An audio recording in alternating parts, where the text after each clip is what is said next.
Welcome to my kitchen.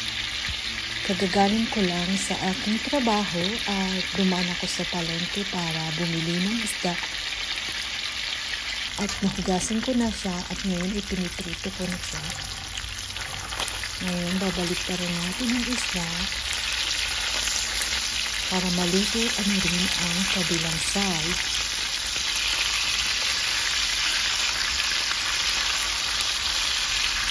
Kailangan ang apoy ay mahina lamang para hindi masunog.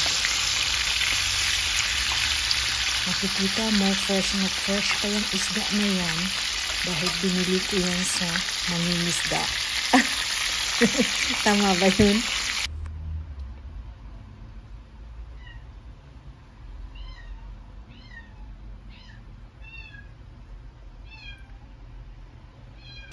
Ito, ang makikita nyo ay nahihanda ko ng sibuyas, bawang,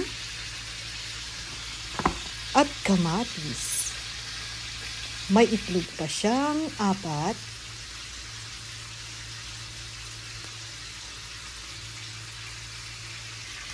Ngayon, babatihin na natin ang itlog at haluin.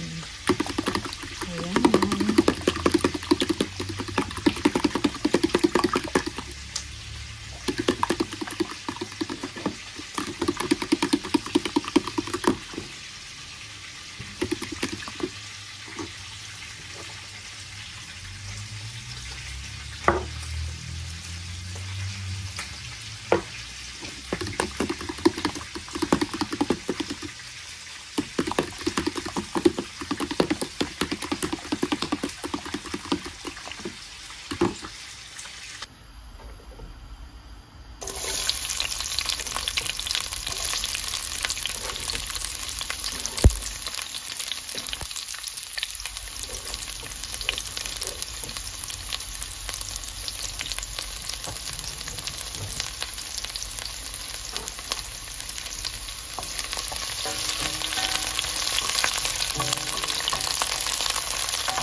Ayan, haluin ng haluin ang bawang at sibuyas.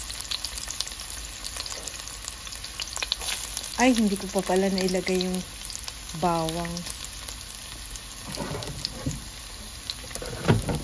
Ayan, inilagay ko na. Malabo na kasi yung mata ko. Hindi ko nakita. Ngayon, haluin ng bawang at sibuyas.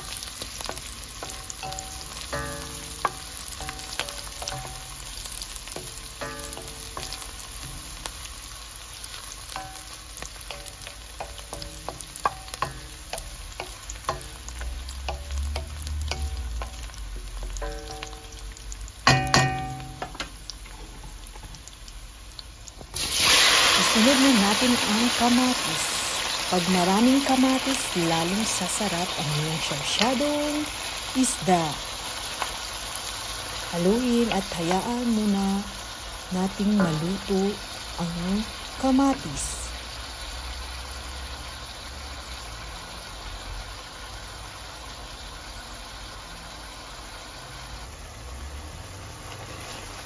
Ayan. Nakikita nyo at luto na ang ating kamatis. Ilagay na natin ang itlog at haluin ito.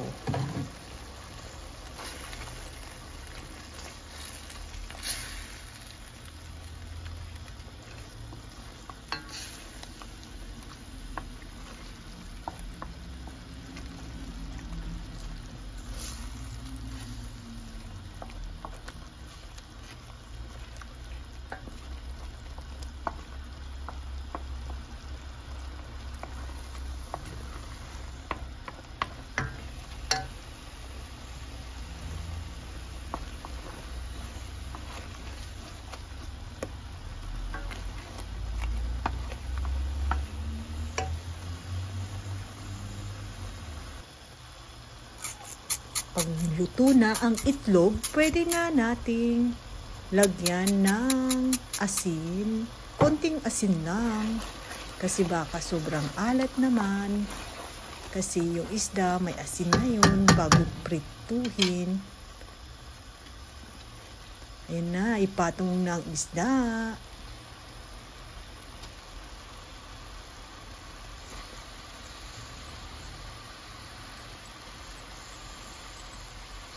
Talagang mapaparami ang kanin ko nito.